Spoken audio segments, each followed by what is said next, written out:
أعوذ بالله من الشيطان الرجيم.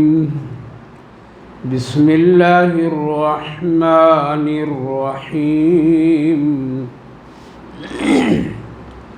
أم حسبت أن أصحاب الكهف والرقيم كانوا من آياتنا عجبا إذ أوى الفتية إلى الكهف فقالوا ربنا آتنا من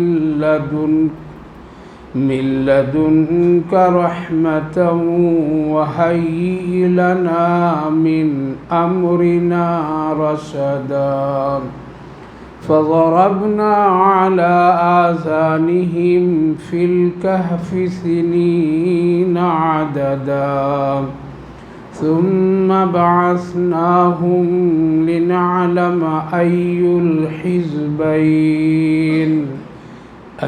الحزبين أحصى لما لبثوا أمدا نحن نقص عليك نبأهم بالحق إنهم فتية آمنوا بربهم وزدناهم هدى صدق الله العظيم. ام حسبت ان اصحاب الکہف والرقیم، کیا خیال ہے کہ بے شک اصحاب کہف اور اصحاب رقیم، ان دونوں کے واقعات اور قصے ہماری نشانیوں میں سے ایک عجیب ہے. اذ اوی الفتیۃ الی الکہف فقالوا ربنا، وہ وقت یاد کرنے کا ہے کہ جب چند نوجوان کہف یعنی غار کی طرف آئے تو کہنے لگے ہمارے رب ہم کو اپنی جانب سے خاص رحمتیں عطا فرمائیے اور ہمارے کام میں ہم کو درستگی اور سیدھا راستہ عطا فرمائیے. فضربنا علی آذانہم فی الکہف سنین عددا، پھر ہم نے تھپتھپی دی اس کے کانوں پر اور غار میں چند گنتی کے سالوں سلا دیا. ثم بعثناہم، پھر ہم نے ان کو اٹھایا تاکہ وہ دونوں جماعتوں میں سے شمار کرے کہ کتنی مدت تک یہاں ٹھہرے. بھائی اور بزرگوں، اللہ کا شکر، اس کا احسان کہ اللہ تعالیٰ نے آپ سبھی کو اور مجھے بھی قرآن کریم کی اس بابرکت مجلس میں بیٹھنے کی توفیق مرحمت فرمائی. اللہ تعالیٰ قبول فرمائے. کہیں سنی جانے والی باتوں پر عمل کی توفیق نصیب فرمائے. گزشتہ مجلس میں یعنی گزشتہ ہفتہ سورہ کہف سے متعلق چند ضروری اور اہم باتیں عرض کیا تھا اور سورہ کہف کی فضیلت اور اس سلسلے میں جو قرآن و حدیث کی روشنی میں مذکور ہے وہ میں نے مختصراً اور جو اہم باتیں تھیں وہ ذکر کر دیا تھا کہ سورہ کہف ہمارے اور آپ کے لیے ایک بڑی مفید سورت ہے. اس کے پڑھنے والے سے اللہ بہت خوش ہوتا ہے. اس کے پڑھنے والے سے اللہ رب العالمین بہت ساری پریشانیوں کو دور کر دیتا ہے اور اپنے خاص نور عطا فرماتا ہے. بہت سارے فتنوں سے پڑھنے والا بچ جاتا ہے. اور اس کے علاوہ بہت ساری باتیں عرض کیا تھا. اور یہ واقعہ جو پیش آیا تھا جیسا کہ عرض کیا تھا کہ ایک سوال اور اس کے جواب میں سورۃ پاک کو اللہ نے نازل فرمایا تھا. اس کی پوری تفصیلات پہلی مجلس میں ذکر کر چکا ہوں. اب اللہ رب العالمین نے وہ اصل واقعہ اور اصل حالات کو ذکر فرما رہا ہے کہ ان لوگوں نے سوال کیا تھا کہ آپ اگر سچے نبی اور رسول ہیں تو یہ بتلائیے کہ وہ چند نوجوان جو تھے جو ایک غار میں جو چھپ گئے تھے وہ کتنے لوگ تھے، ان کی کیا تعداد تھی، اس کے حالات کیا تھے، اور کیا کیا ان کے ساتھ میں اللہ نے کیا ہے، وہ پوری تفصیل آپ بتائیے۔ تو نبی اکرم صلی اللہ علیہ وسلم نے اس وقت تو نہیں بتا سکے، بعد میں جب وحی آئی تو اس کا ذکر ہوا۔ واقعہ اصل میں یہ ہے، خود اللہ رب العالمین نے ذکر فرما ام حسبت ان اصحاب الکہف والرقیم، خیال یہ ہے کہ یہ دو اصحاب کہف اور اصحاب رقیم کے جو واقعات مذکور ہیں تاریخی حیثیت سے، یہ دونوں ایک بڑی عجیب واقعہ ہے، اللہ کی نشانیوں میں سے ایک بہت بڑی نشانی ہے۔ یہ دو واقعہ، ایک اصحاب کہف ہے اور ایک اصحاب رقیم ہے۔ یہ اصحاب کہف کون لوگ تھے اور کہاں تھے، اس کی بڑی تفصیل مفسرین نے ذکر کیا ہے۔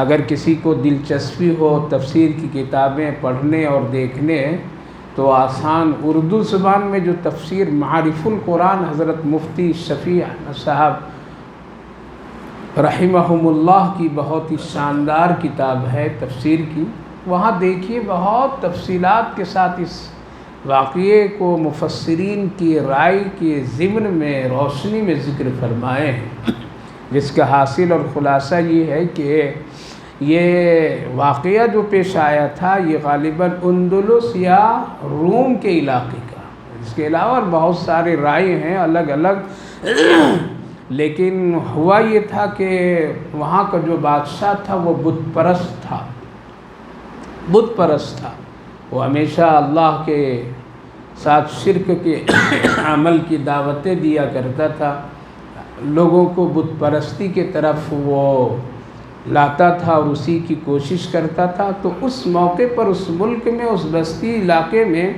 چند نوجوان کھڑے ہوئے، جس کا ذکر ہے کہ چند نوجوان کھڑے ہوئے اور اس کام سے وہ روکنے کی کوشش کیا کہ یہ کام غلط ہے، میرا اللہ ایک ہے، تمہارا بھی اللہ ایک ہے، اس کے ساتھ بت پرستی شرک کا عمل نہ کرو۔ لہٰذا پورے لوگوں میں، پوری جماعت میں یہی چند نوجوان کھڑے ہو کر کے حق کی بات کیے تھے۔ ظاہر ہے کہ جن باطل کی تعداد زیادہ ہو تو یہ چند لوگوں کی باتوں کو کہاں وہ برداشت کرتے، لہذا ان کو دھمکیاں دی گئی، ان کو بستی سے نکلنے پر، ہجرت کرنے پر مجبور کیا گیا، قتل اور پتھروں کی دھمکی دی گئی۔ لہذا وہ لوگ اس میں عافیت سمجھیں کہ اپنے ایمان کو اس وقت بچانا نہایت ہی ضروری ہے، لہذا ایمان کے بچانے کی خاطر وہ لوگ وہاں سے ہجرت کر کے نکل گئے تھے، اور پھر ایک کچھ آرام کرنے کے لیے تھوڑی دیر کے لیے وہ لوگ ایک جنگل اور ایک پہاڑ کے غار میں تھوڑا آرام کرنے کے لیے وہ لوگ وہاں ٹھہر گئے تھے، جس کی تفصیلات ہے کہ اس کو اصحاب کہف کہتے ہیں۔ اصحاب رقیم یہ ایک الگ مسئلہ ہے اور ایک الگ واقعہ ہے۔ بعض مفسرین فرماتے ہیں دونوں ایک ہی ہے، اصحاب کہف بھی اسی کو کہتے ہیں، اصحاب رقیم بھی اس کو کہتے ہیں، لیکن حضرت امام بخاری علیہ الرحمہ نے جب اس واقعے کو ذکر کیا بخاری شریف میں تو دونوں کو الگ الگ کیا کہ اصحاب کہف الگ ہے اور اصحاب رقیم الگ ہے، دونوں کا عنوان الگ دیا۔ تو اصحاب کہف وہ نوجوان جو لوگ کیا ہیں، بادشاہ کے ظلم سے ایمان کو بچانے کے لیے یہ لوگ جو ہجرت کر کے نکل گئے تھے اور اپنی بستی سے باہر آ گئے تھے، ان کو اصحاب کہف کہتے ہیں۔ اصحاب رقیم کون ہے؟ مفسرین اس کو لکھتے ہیں کہ اصحاب رقیم بھی 3 نیک آدمیوں کا ذکر ہے حدیث پاک میں، خود نبی اکرم صلی اللہ علیہ وسلم نے اس کا ذکر فرمایا ہے۔ اب سوال یہ پیدا ہوتا ہے کہ لوگوں نے صرف یہاں پوچھا تھا کہ وہ کون لوگ ہیں جو غار میں چھپے تھے، لہذا اللہ نے دونوں کی طرف اشارہ کر دیا۔ اگر ان کا منشا یہ 8 نوجوانوں کے لیے ہے تو ان کو اصحاب کہف کہتے ہیں، اور اگر ان کا پوچھنا وہ 3 نیک آدمیوں کے لیے جو لوگ غار کے کھو میں، ایک پہاڑ کے کھو میں وہ بھی چھپ گئے تھے، اگر ان کا منشا وہ ہے تو وہ اصحاب رقیم ہے۔ اللہ تعالیٰ نے حفظ ما تقدم کے طور پر میں یعنی کیا منشا ہے ان پوچھنے والوں کا، دونوں واقعہ اور میرے عجائب میں ہے، میرے نشانیوں میں سے ہے، اس لیے اشارہ یہاں دونوں کو کر دیا، اصحاب رقیم اور اصحاب کہف۔ اصحاب کہف کا واقعہ اس صورت پاک میں تفصیل کے ساتھ ذکر کیا گیا ہے۔ اصحاب رقیم کا یہاں پر میں ذکر نہیں کیا، صرف نام لیا گیا اصحاب رقیم۔ اس کی تفصیلات اللہ کے رسول صلی اللہ علیہ وسلم نے بیان فرمایا، جس کو حضرت امام بخاری علیہ الرحمہ نے بخاری شریف میں اس کا ذکر فرمایا۔ وہ 3 نوجوان لوگ تھے، 3 نیک آدمی لوگ تھے، اس کو اصحاب رقیم کہتے ہیں۔ لہذا دونوں کا غار سے تعلق ہے، ایک پہاڑ کے کھو سے تعلق ہے، لہذا اللہ نے اسی لیے دونوں کو بیان کر دیا۔ دونوں کا واقعہ بڑی عجیب و غریب ہے۔ اصحاب رقیم کا واقعہ یہ ہے کہ یہ 3 لوگ بڑے مخلص دوست تھے، بہت اچھے دوست تھے، تینوں مل کر کے ہر کام کو کیا کرتے تھے۔ سفر میں بھی جانا ہوتا تھا تو تینوں ساتھ ساتھ جاتے تھے، کوئی تجارتی معاملہ ہو یا کہیں بھی جانا ہو تینوں ساتھ ساتھ جاتے تھے۔ لہذا یہ ایک مرتبہ تینوں کا لمبا سفر ہوا، اور سفر سے جب واپسی ہوئی ہے تو ایک جنگل سے ان کو گزرنے کا موقع ملا۔ جب جنگل سے گزرتے ہوئے وہ لوگ نکل رہے تھے اور آ رہے تھے تو طوفان، بارش، ہوا خوب تیز سے ہونے لگی، جس کی وجہ سے یہ لوگوں نے چھپنے کے لیے، تھوڑے سے بچنے کے لیے کوئی جگہ تلاش کیے، کوئی جگہ نظر نہیں ہے۔ اچانک ایک پہاڑ کا کھو نظر آیا، یعنی بہت گہرا ایک سرنگ کے طور پر میں ایک چیز ہے، جہاں پر ان لوگوں نے کیا کیا، بارش، طوفان اور اس حادثے سے، اندھیرا پن سے بچنے کے لیے یہاں چلے گئے لوگ۔ جانا کیا تھا کہ اوپر سے ایک چٹان آیا اور اس کا سوراخ کو بند کر دیا۔ اب یہ لوگ اندر چلے گئے، اور یہ جنگل ہے، کیا ہے، جنگل ہے، کوئی چوتھا آدمی نہیں ہے، منہ پورا بند ہو گیا، نکل نہیں سکتے ہیں۔ اس کو اصحاب رقیم کہتے ہیں۔ یہ 3 نے واقعہ نبی اکرم صلی اللہ علیہ وسلم نے ارشاد فرمایا کہ تینوں بند ہو گئے، تینوں کا بند ہونا تھا، اب نکلنے کی کوئی شکل نہیں، اور وہ پتھر اتنا مضبوط چٹان تھا کہ تینوں اگر دھکا دیتے تھے تو ہلتا بھی نہیں تھا، ذرا سے ٹس سے مس بھی نہیں ہوتا تھا۔ اب موت کے سوا اور کوئی بھی چیز نہیں سوائے موت۔ آواز بھی دے تو کس کو دے، بلائے تو کس کو دے، کوئی جان بھی نہیں سکتا ہے کہ اس کے اندر میں 3 زندہ انسان چھپے ہوئے ہیں، اور یہ چٹان آ کر کے گرا ہے، کوئی گزرنے والا بھی نہیں ہے۔ اللہ کی قدرت دیکھیے، شان دیکھیے۔ اسی لیے نیکی کو کام کر کے رہیے کہ مصیبت کے وقت میں وہ نیکی خود کام کر جائے۔ اسی لیے میں کہتا ہوں کہ دعا کرنے کی ضرورت نہیں، نیکی کرنے کی ضرورت ہے۔ جب آپ نیکی کا کام کریں گے تو نیکی خود دعا بن جاتی ہے، اور وہ مصیبت کو ہٹا کر کے رکھ دیتی ہے۔ لہذا یہ تینوں آپس میں کہنے لیں بھائی اب تو کوئی چارے کار تو ہے ہی نہیں، بس موت کے سوا اور کچھ بھی نہیں ہے، لیکن ایک کوشش کرو، اللہ کے لیے کوئی مشکل نہیں ہے، اللہ کے لیے کوئی مشکل نہیں، اللہ چاہے گا تو اس سے بھی راستہ نکال دے گا، نجات دے دے گا۔ لہذا اپنے طور پر میں غور کرو، کوئی نیکی اگر خاص اللہ کے لیے کیے ہو تو اس کا واسطہ دے کر کے اللہ سے اس مصیبت سے نجات حاصل کرو۔ تمہارے پاس ہے کوئی نیکی، تمہارے پاس ہے کوئی نیکی، تمہارے پاس کوئی نیکی، لہذا تم اپنے طور پر میں دل میں جھانک کر کے دیکھو اور ڈھونڈو کوئی زندگی میں کوئی خاص نیکی اللہ ہی کو راضی کرنے کے لیے کیا ہے۔ اگر کیا ہے تو اللہ کو پکارو۔ لہذا تینوں نے کہا ٹھیک ہے، غور کرتے ہیں، اور غور کرنے کے بعد اپنی اپنی نیکیاں نظر آئی۔ کہا کہ ٹھیک ہے میں کرتا ہوں ایک دعا۔ تو ایک ساتھی دعا کیے، پہلا ساتھی دعا کرتا ہے کہ اللہ تو جانتا ہے، وہ زور سے نہیں کر رہے ہیں، اپنے دل میں، اللہ تو جانتا ہے کہ میں بکریوں کو چراتا تھا، کیا کرتا نا، بکریوں کو چراتا تھا، میرے 2 بوڑھے ماں باپ روزانہ میں صبح بکریوں کو لے کر کے چلا جاتا تھا جنگل سے چرا کر کے، جب واپس آتا اور آنے کے بعد میں اپنے والدین کو، بوڑھے ماں باپ کو بکریوں کے دودھ نکال کر کے اس کو میں پلایا کرتا تھا، پھر ان کو سلایا کرتا تھا، ان کی خدمت یہ۔ اے اللہ، ایک موقع پر میں بہت دور چلا گیا اور مجھے آنے میں رات میں کیا ہو گئی، دیر ہو گئی، بکریاں نکل گئی دور اور ہم بھی جنگل میں بھٹک گئے، اس لیے بہت دیر میں میں گھر پہنچا۔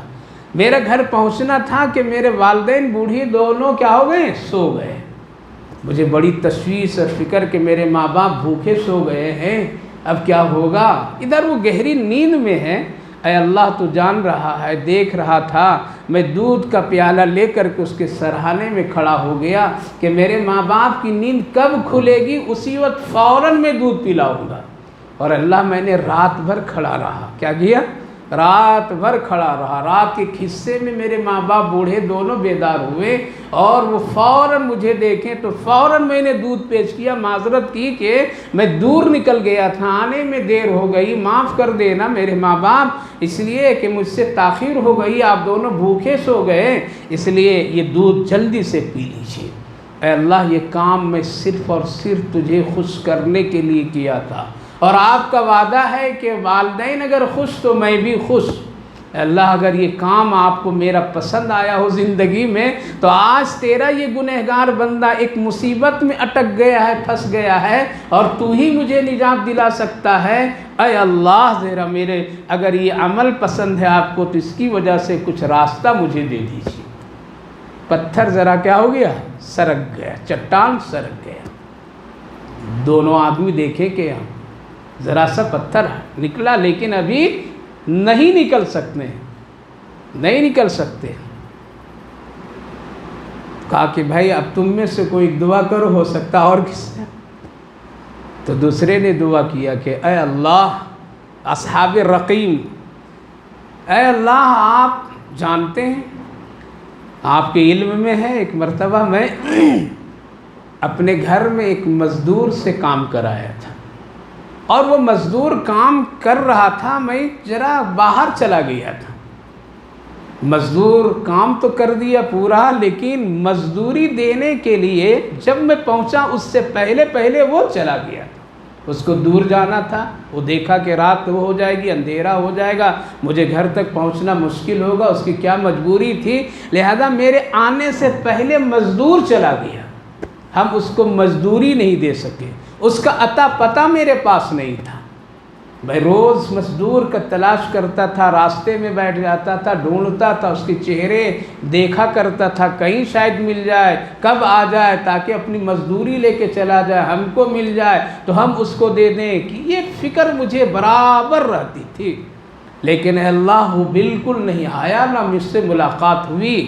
میں نے کام کیا تھا کہ اس کی مزدوری کے پیسے سے ایک بکری میں نے خریدی، اور اس بکری کو میں نے تجارت میں لگا دی، اور اس سے بہت نفع ہوا، کئی بکریاں ہو گئی، 100 سے زیادہ بکریاں تجارت کی ہو گئی، ایک بکری سے برکت ہوئی۔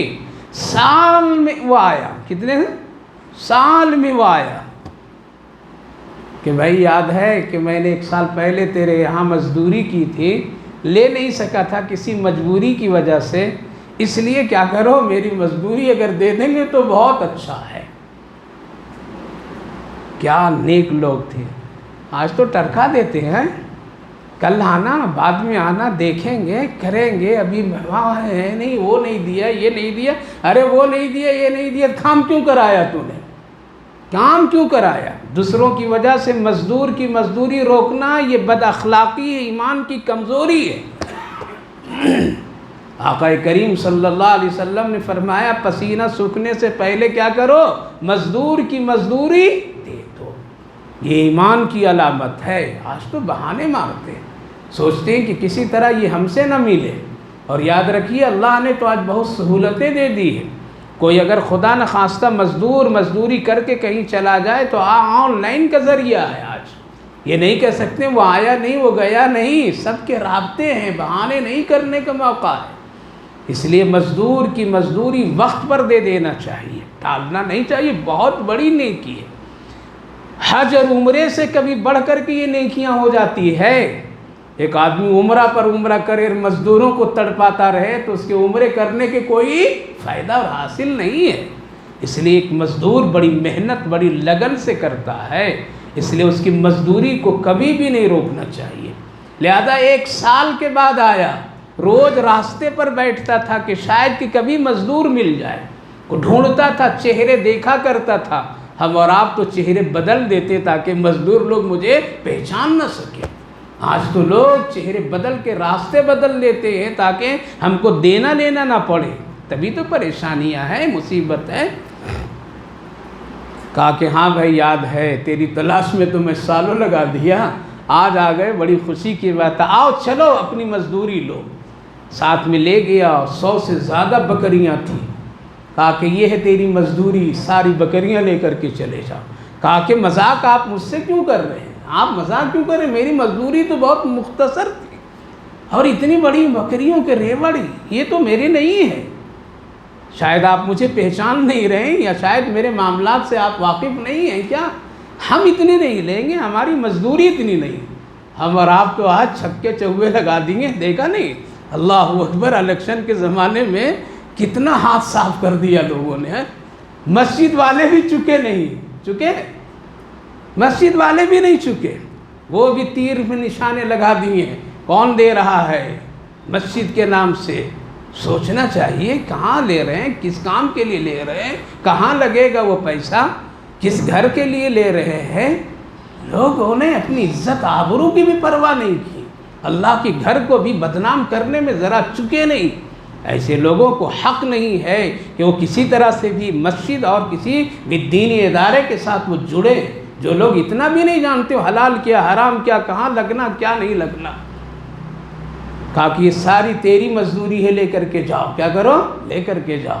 کہا کہ تمہاری مزدوری سے میں نے ایک بکری لی تھی، کیا کی تھی؟ اس بکری کو میں نے تجارت میں لگا دی، اتنا نفع ہے، یہ میرا نہیں ہے تیرا ہی ہے، لے کر کے جاؤ۔ وہ کہہ رہا ہے دل میں، اے اللہ میں نے اس مزدور کی مزدوری سے بکریاں لی تھی اور اتنی بکری ہوئی، وہ غریب جب آیا تیری رضا کے لیے، تجھے خوش کرنے کے لیے سب واپس کر دیا اور اس کو دے دیا میں نے اس کی مزدوری۔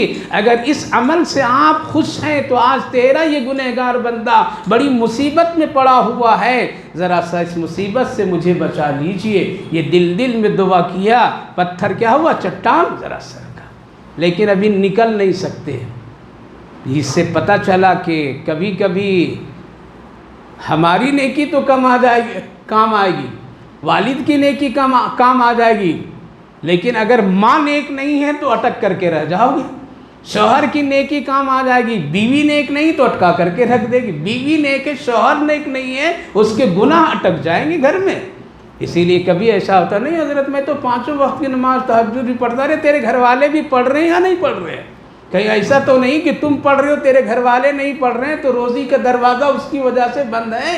جب تک کہ وہ بھی نیکی نہیں کرے گا تو روزی کا دروازہ کھلے گا نہیں، چاہے جتنی کوشش کر لیجیے۔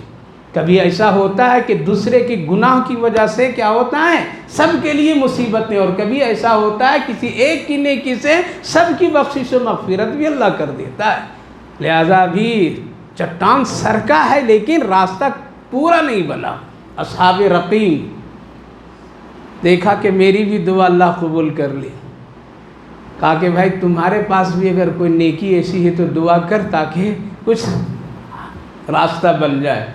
تیسرے نے دعا کیا، پروردگار تو جانتا تھا میں کتنا بڑا بدکار، گنہگار، زناکار سب کچھ تھا، اور تو مجھے خوب دولت دی، خوب دولت دی تھی، سب کرتا تھا میں، اور تو دولت دینے میں کبھی کمی نہیں کیا۔ یعنی یوں کہیے کہ میں گناہ کرنے میں کمی نہیں کرتا تھا اور تو دولت دینے میں کمی نہیں کرتا تھا۔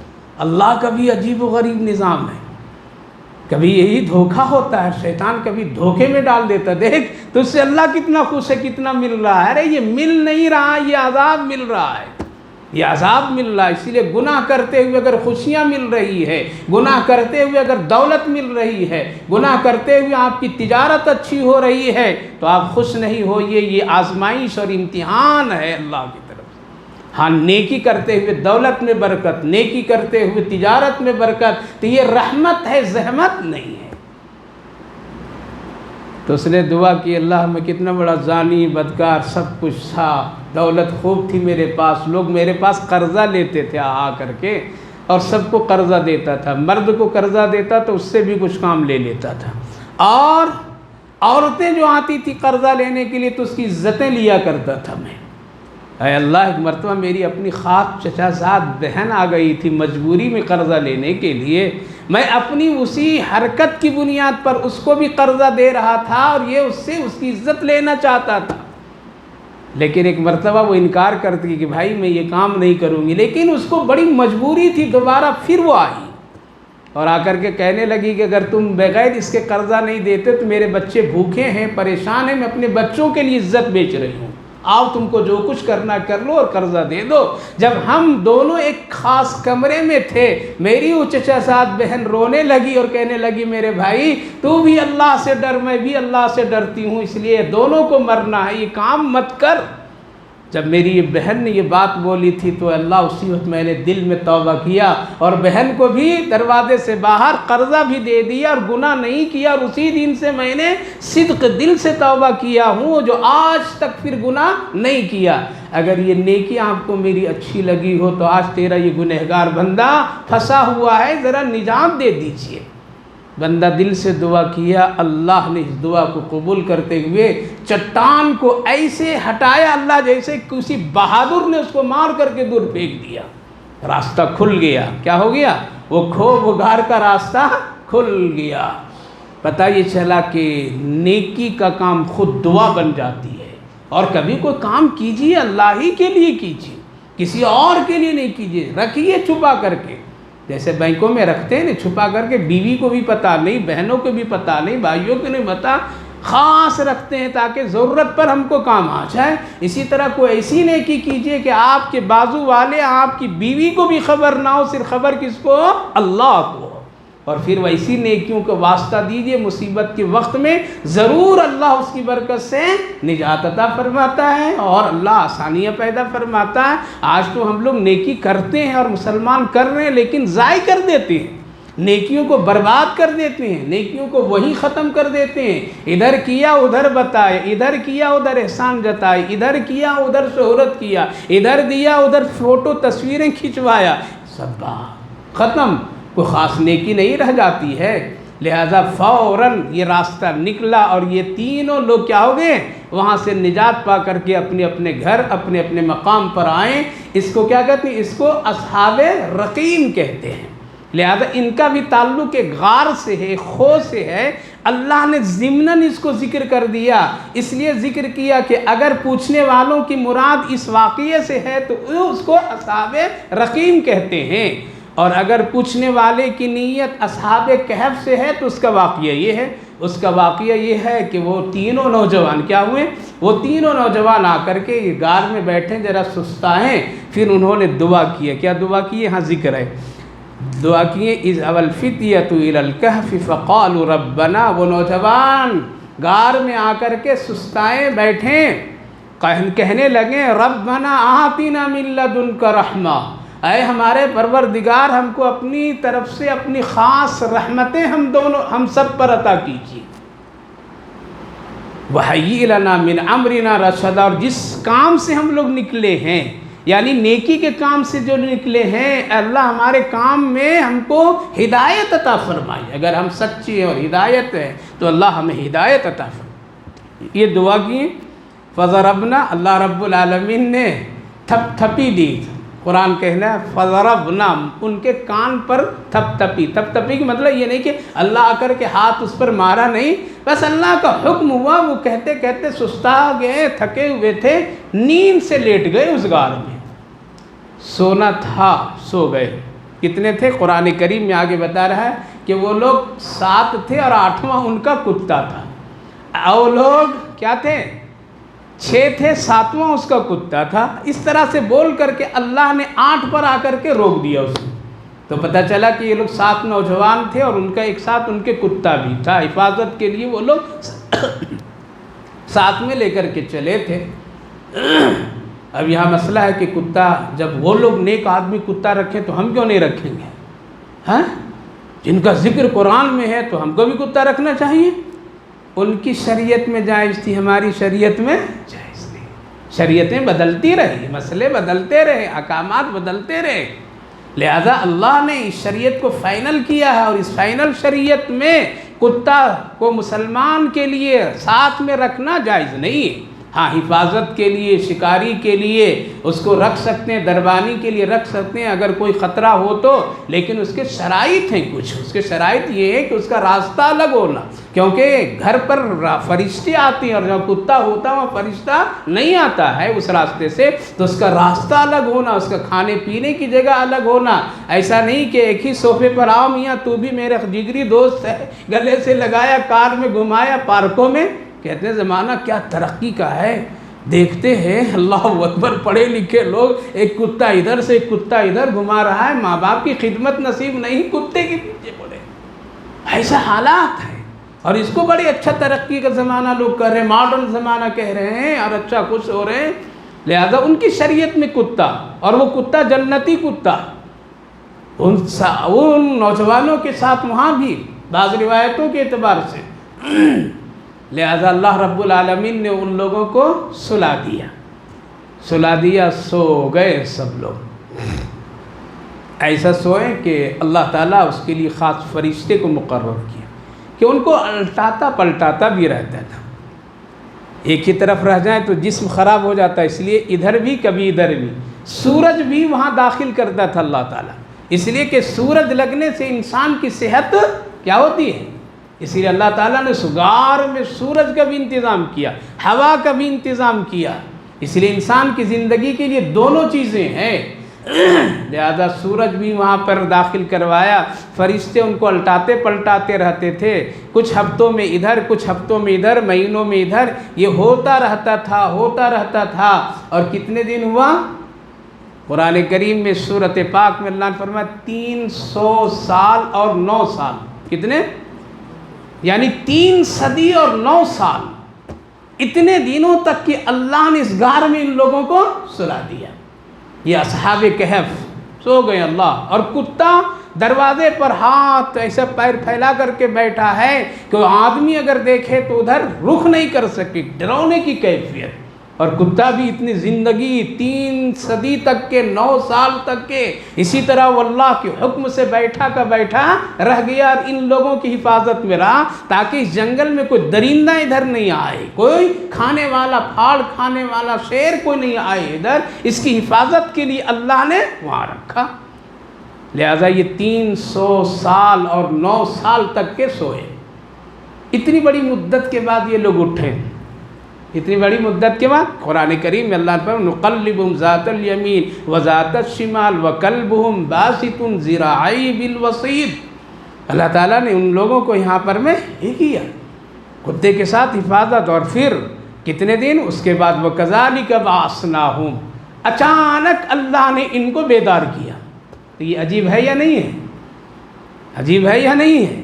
300 سال اور پھر جنگل میں سلا کر کے پھر اٹھانا اتنی بڑی مدت کے بعد میں، وَكَذَلِكَ بَعَثْنَاهُمْ لِيَتَسَاءَلُوا بَيْنَهُمْ، پھر اللہ نے ان کو اٹھایا، اٹھے تو سب لوگ تو ایک دوسرے کو دیکھ رہے ہیں، کتنے دن تک سو گئے؟ تو ایک کہتا ہے کہ لگ رہا ہے کہ ہم لوگ 1.5 دن تک کے سوئے، کو کہا کہ نہیں صبح سے شام تک سوئے، کو کہتا ہے کہ اتنے 3 دن تک کے سوئے، آپس میں یہ چرچا۔ اب سو کے اٹھے ہیں تو بھوک کی کیفیت ہے، کیا ہے؟ بھوک کی کیفیت، بڑے پریشانی ہے، بھوک کی بھی ہے، لہذا آپس میں یہ کہہ رہے ہیں کہ شاید 1.5 دن سویا، 2 دن سویا، 3 دن سویا، لہذا قال قائل منہم کم لبثتم، کتنے دن سویا؟ قالوا لبثنا یوما او بعض یوم، 1.5 دن تک کہ 1 دن اور آدھا یا کچھ، قالوا ربکم عالم بما لبثتم، چھوڑو اس بحث میں مت پڑو کتنے دن سویا، اللہ کو معلوم ہے۔ جھگڑا کب ختم ہوتا ہے؟ بحث کرتے رہیں گے تو جھگڑے ختم نہیں ہوں گے، اور جب اللہ پر چھوڑ دیں گے جھگڑا ختم، چھوڑو بھائی ہم دونوں کا فیصلہ اللہ کرے گا، ختم ہو گیا نہیں ہو گیا؟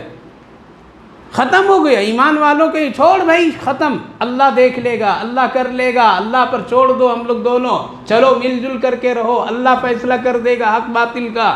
یہ جھگڑا ختم کرنے کا بہترین اللہ عالم، اللہ جانتا ہے ہم تم کتنے دن سوئیں، لہذا بھوک لگی ہے، لو قالوا ربکم عال فابعثوا احدکم بورقکم هذه الى المدینہ، یہ پیسے لو اور یہ پیسے سے جاؤ جلدی قریب کسی دکان سے کچھ کھانے پینے کی چیزیں کیا کرو، خرید کر کے لے آؤ، خرید کر کے لے آؤ۔ دیکھیے یہاں بڑی پوائنٹ کی بات وہ کہہ رہے ہیں، جنگل میں ہیں، بھوکے ہیں، کوئی بھی نہیں ہے، بے یار و مددگار، لیکن کیا کہہ رہے ہیں؟ دیکھو فَبَعْثُوا أَحَدَكُمْ بِوَرِقِكُمْ هَذِهِ إِلَى الْمَدِينَةِ، چلے جاؤ شہر میں اور جا کر کے اس ورق یعنی اس پیسے کے ذریعے سے کیا کرو، کوئی چیز خرید کر کے لو، فَلْيَنْظُرْ أَيُّهَا أَزْكَىٰ طَعَامًا فَلْيَأْتِكُمْ بِرِزْقٍ مِّنْهُ، اللہ لیکن بھائی خیال رکھنا کہ وہ کھانا کیا ہو، حلال کا ہو، اللہ، وہ کھانا کیا ہو، حلال ہو، پاک ہو، کیونکہ وہ لوگ جانتے تھے کہ یہ بادشاہ مشرک ہے اور شرک کے عمل میں حلال و حرام کی کوئی پرواہ نہیں کی جاتی تھی۔ حرام جانور بھی کھانے پینے میں داخل کر دیے جاتے تھے، حرام کھانے بھی بکتے تھے، خوب بکتے تھے، لہٰذا یہ لوگ حلال کھانے والے تھے۔ اس لیے کہ اپنے ساتھی کو تاکید کیے، جنگل میں مصیبت کے وقت میں جہاں کوئی نہیں ہے بھائی خاص خیال رکھنا، ایسا نہیں کہ جو مل جائے بھوک میں لا کر کے لے لینا، بلکہ ازکا حلال کھانا دیکھ لینا، غور کر لینا، اگر ہے تب تو لینا، نہیں تو نہیں لینا۔ اس سے کیا پتہ چلا کہ باہر اگر آدمی کہیں کھانا کھاتا ہے تو اس کو تحقیق ضروری ہے، تحقیق ضرور کر لینا چاہیے۔ جو ہم کھانے کے لیے منگائے ہیں، کھانے کا آرڈر دیے ہیں، یہ کھانا حلال ہے یہ حرام ہے؟ نہیں، حلال لکھا ہوا ہے نا حضرت، ارے حلال لکھنے والا کون لکھا ہے، کون ہے، کیا ہے؟ لہذا صرف اسی پر بھروسہ کرنا نہیں، بلکہ اگر کوئی ایمان والا پکا سچا اگر بول دے کہ ہاں یہ سارے کھانے جو آپ نے کہا ہے وہ حلال ہے اور حلال کے ساتھ ساتھ پاک بھی ہے، تو آپ تو کھائیے، اور نہیں ہے تو مت کھائیے، مر نہیں جائیں گے، پریشان نہیں ہوں گے، صبر کر لیجئے، ڈھونڈیے۔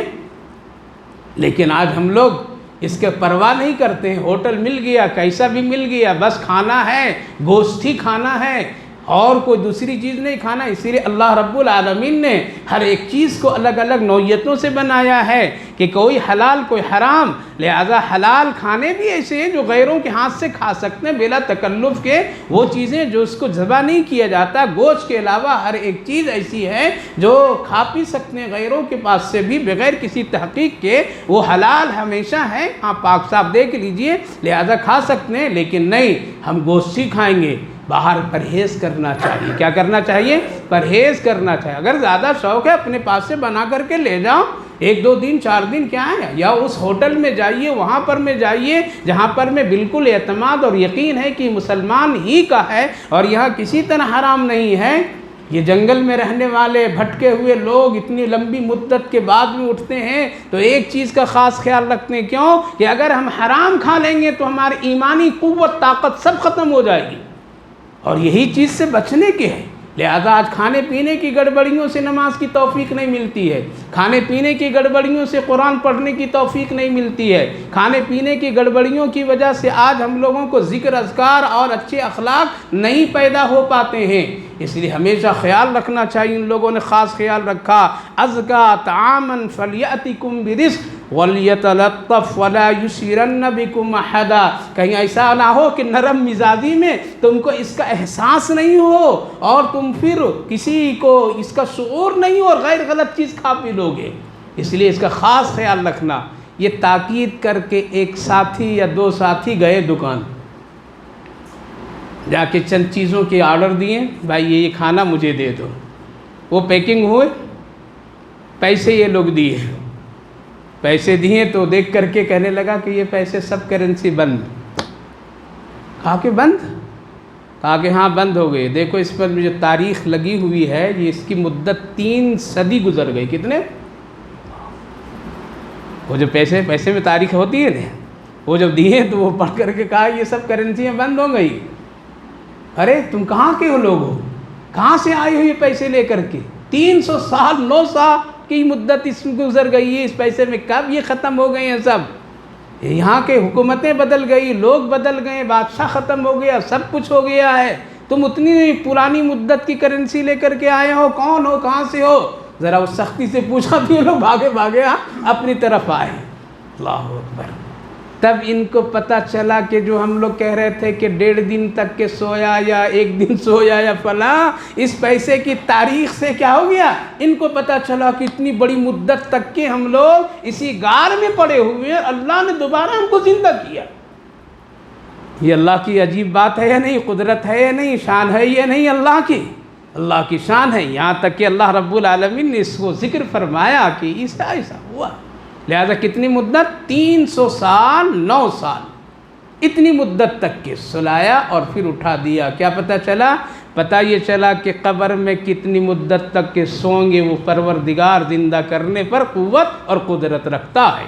جس طرح سے اصحاب کہف کو، جس طرح سے ان نوجوانوں کو اتنی بڑی مدت سلا کر کے زندہ پھر دوبارہ کر دیا، اس طرف اشارہ کر دیا اللہ تعالیٰ نے کہ کبھی بھی مرو، کہاں بھی مرو، ایک دن ہم تم کو زندہ کرنے کی طاقت رکھتے ہیں اور کر دیں گے، تم غفلت میں مت رہو۔ تو اللہ تعالیٰ نے اصحاب کہف کا یہاں تک کہ واقعہ، اور آگے اس کا ہے کچھ حصہ، لہذا یہاں تک کہ اللہ رب العالمین نے ذکر فرمایا اور فرمایا انہم یظہرون، یہ نوجوان وہ لوگ تھے جن کو لوگ دھمکیاں دیتے تھے، لہذا وَكَذَلِكَ أَعْصَرْنَا، پھر آج اس جگہ پر میں ایک مسجد بھی بنی ہوئی ہے، ایک یادگار ہے قرآن کی روشنی میں، اور یہ قرآن کی حقانیت اور حق سمجھنے کے لیے بہترین دلیل ہے اصحاب کہف کا واقعہ۔ لہذا یہ پوری تفصیل اللہ رب العالمین نے اس واقعے کا بیان فرما دیا، وحی کے ذریعے سے حضرت جبریل بتا دیے، اب جا کر کے اللہ کے رسول صلی اللہ علیہ وسلم نے اس سوال کا جواب ہو بہو صحیح دے دیے، صحیح دے دیے، اور سب کچھ صحیح ہو گیا۔ پتہ یہ چلا کہ میرے بھائی یہ بزرگوں، سب بھول جائیں لیکن اللہ بھولنے والا نہیں ہے۔ دوسری بات یہ کہ قرآن صرف قصے، کہانی اور عبادت اور یہی نہیں، بلکہ یہ ایک تاریخی حیثیت بھی رکھتا ہے۔ قرآن ایک تاریخی اور بہت ہی لازوال چیز کو بتاتا ہے، جس کو کسی کے پاس میں علم نہیں، اس واقعے کو بھی اللہ یہاں پر میں ذکر صحیح کر دیتا ہے۔ خلاصہ یہ ہے آج اس واقعے تک دوسرا سوال کا جواب آگے آ رہا ہے کہ وہ کون سا بادشاہ ہے جو پوری مشرق سے مغرب تک کے جو حکومت اور سیر و تفریح کیا اور اس کی حکومتیں تھی، اس کی کیا نوعیت ہے، اس کا جواب آگے آ رہا ہے۔ لیکن اصحاب کہف کا یہ مسئلہ تھا جو ایک بہت ہی مختصر اور جامع انداز میں قرآن کی روشنی میں آپ حضرات کے سامنے ذکر کر دیا، اس کی تفصیلات میں جانے کی ضرورت نہیں ہے۔ خلاصہ یہ ہے کہ اللہ نیکی کو قبول کرتا ہے اور نیکی کی حفاظت کر کے رکھ دیتا ہے۔ کبھی بھی کیجئے، کہیں بھی کیجئے، کیسی بھی نیکی کیجئے، اگر وہ اللہ کے لیے کیے تو کبھی نہ کبھی وہ کام آئے گی وہ کام، چاہے دنیا میں آئے گی چاہے آخرت میں آئے گی۔ اسی لیے کوئی خاص نیکی اپنے اکاؤنٹ میں کیا کیجئے، شیطان رہنے نہیں دیتا ہے، چلبلاتے رہتے رہے، بول لے اس کو، بول لے ذرا، یہ تعریف کر دے گا، کیا کرے گا، یہ تعریف کر دے گا، یہ ذرا اچھا کر دے گا، بلوا دیتا ہے فوراً، اور اس نیکی کو اس تھیلی سے پھاڑ کر کے نکال دیتا ہے۔ اس لیے نیکی کیجیے اور ایسے سمندر کی گہرائی میں ڈال دیجئے کہ صرف اللہ کو معلوم اور کسی کو معلوم نہیں، یہاں تک کہ ہم خود کر کے بھول جائیں لیکن اللہ نہیں بھولے گا۔ اس سے کس سے پتہ چلا، یہ اصحاب رقیم، لہذا دو یاد رکھیے کہ اصحاب کہف اور ایک اصحاب رقیم۔ اصحاب کہف کا یہ واقعہ، اصحاب رقیم نیکی والے لوگ، نیکی کے کام کرنے والے، اور ان نوجوانوں سے یہ پتہ چلا کہ کتنی بھی مدت گزر جائے اللہ زندہ کرنے پر قوت رکھتا ہے۔ دوسری بات، حق بات کہیے، اگر نہیں سنتا ہے تو جگہ کو بدل دیجئے، جس طرح سے ان نوجوانوں نے حق کے خاطر اپنے ایمان بچانے کے لیے کیا کیا، جگہ کو بدل دیا، ہجرت کیا، تو اللہ کی ان کے ساتھ میں نصرت اور مدد ہوئی۔ تیسری بات یہ ہے، اچھے لوگوں کی صحبت میں اچھائی ملے گی، جیسے کتا نیک لوگوں کی صحبت میں رہا تو اس کا بھی ایک درجہ بنا ہے نہیں بنا، آج تک قرآن میں ذکر ہے، جنت میں بھی اس کا ذکر ہے۔ پتہ یہ چلا اچھے لوگوں کی صحبت میں رہ کر کے اچھا ہی ملے گی، برائی نہیں ملے گی، اس لیے اچھے دوست ڈھونڈیے۔ کیسے دوست ڈھونڈیں گے، جیب والا یا نجات والا؟ کیسے؟ جیب والا ہے، جس کا جیب گرم وہ سب سے مضبوط دوست ہے۔ لا حول ولا قوت، ایسا دوست نہیں ڈھونڈیے، بلکہ ایک ایسا دوست جیسا حضرت عمر رضی اللہ عنہ نے کہا، کسی نے پوچھا تھا امیر المومنین دوست کی پہچان کیا ہے، کس سے دوستی کرو؟ کہا جس کے چہرے کو دیکھ کر کے تجھے اللہ اور نیکیاں یاد آ جائے، یہ صحیح دوست ہے، جو دنیا میں بھی اچھا اور آخرت میں بھی اچھا۔ لہذا اچھوں کی صحبت رکھیے، جس طرح کتا اچھے کی صحبت میں رہ کر کے آج تک اس کی اچھائی کا تذکرہ ہو رہا ہے۔ تیسری بات، اتفاق کے ساتھ رہیں گے تو اللہ کی مدد ضرور آئے گی، جیسے یہ 7-8 نوجوان کیا تھے، اتحاد و اتفاق کے ساتھ میں مل کر کے دین کا کام میں نکلے، اللہ کی مدد آ گئی۔ چوتھی بات ہمیشہ حلال کی فکر کیجئے، حرام سے بچنے کی کوشش کیجئے، چاہے ایک وقت بھوکا کیوں نہ رہنا پڑ جائے لیکن حرام کبھی بھی مت کھائیے اور حرام کی طرف اپنی خواہش کو جانے نہیں دیجئے۔ انشاءاللہ اس سے پاکیزگی، طہارت دل اور دنیا دونوں اچھی بنے گی اور نیکیوں کی توفیق ملے گی انشاءاللہ۔ باقی آگے اللہ ہم سب کو عمل کی توفیق نصیب فرمائے۔ اللہم صلی علی سیدنا نبینا حبیبنا مولانا محمد وبارک وسلم علیہ۔ اے اللہ ہم سب تیرے کمزور بندے بھی ہیں، گنہگار بھی بندے ہیں، اللہ محتاج بھی ہے، تو سب کچھ دینے والا، ساری چیزوں پر قدرت رکھنے والا، تو مہربان مولا ہے، اپنے بندوں کے ساتھ بڑی شفقت و کرم کا فیصلہ کرتا ہے، گناہوں پر پردہ پوشی کر دیتا ہے، چھپا دیتا ہے۔ اگر یہ چھپنے چھپانے کا کام تو نہ کرتا تو ہم جیسے گنہگار سڑکوں پر اچھے نظر نہیں آتے، گھر میں اچھائی کے ساتھ داخل نہیں ہو سکتے۔ اے مہربان مولا اندر بھی پاک کیجیے اور باہر بھی پاک کر دیجیے، چھوٹے بڑے ہر طرح کے گناہوں سے ہم سب کی حفاظت فرمائیے، نیکیوں کی توفیق نصیب فرمائیے اور گناہوں سے بچنے کی توفیق نصیب فرمائیے۔ اے اللہ اس بابرکت مجلس قرآن کو بے حد قبول فرمائیے، اتنے بھائی بزرگ نوجوان بچے بیٹھے سنے، سب کے سننے کہنے کو قبول فرمائیے، وقت اور زندگی میں روزی میں برکت رحمت عافیت کا معاملہ فرمائیے، سب کو دین دار نصیب فرمائیے، اللہ دینی کاموں میں سب کو شوق اور محبتیں عطا فرمائیے۔ اے اللہ دین اسلام سے غور بہت محبت کی توفیق نصیب فرمائیے۔ اے اللہ اپنی عظمتوں کو سمجھنے کی توفیق نصیب فرمائیے۔ اے اللہ جو لوگ بیمار ان سب کو صحت اور عافیت عطا فرمائے، صحت مندوں کو سلامتی نصیب فرمائیے، جو لوگ دنیا سے جا چکے ہیں ان سب کی مغفرت و بخشش فرما دیجیے۔ ہماری ان دعاؤں کو اپنے فضل و کرم رحمتوں سے قبول فرمائیے۔ صلی اللہ علی النبی وعلی آلہ وسلم۔ سبحان ربک رب العزت عما یصفون وسلام علی المرسلین والحمد للہ رب العالمین۔